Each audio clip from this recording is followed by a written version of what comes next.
noma kuthiwa uyi-asylum seeker umuntu osuke ezweni lakhe ngoba kunodlame ezweni lakho ngoba usaba ukubulawa. Umthetho uthi ungena ezweni lokuqala emva kokuphuma ezweni lakho elilandelayo. Manje uma usuka le eDRC uwanqamula wadlula wonke lamazwe uzoza kwiTP eAfrica uze lapha ekugcineni eSouth Africa.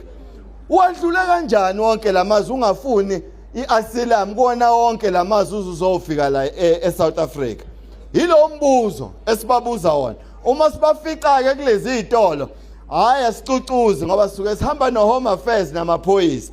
Uma nje inkwankwaza engakhiphi imaphepha ungena evenini.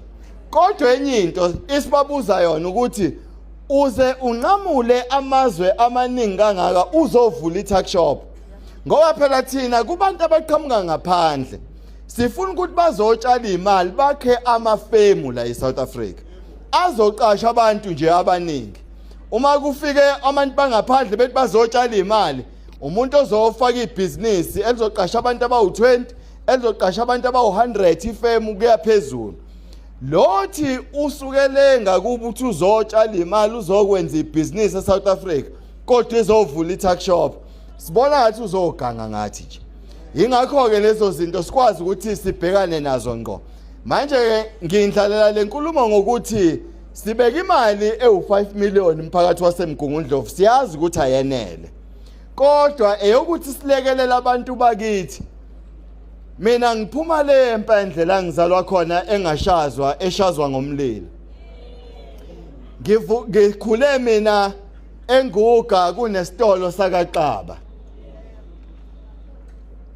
Egomane le moya ngasebunye kukhona isitolo sakaKhanyile. Konzinga kwakukhona izitolo sasibukathamela kababa uMshengu. Kunosomabhizinisi basendawo obaba uZuma obaba uHezog. Benezitolo nje kwazi ukuthi izitolo endaweni obaba bathize abasebenza lezo izitolo.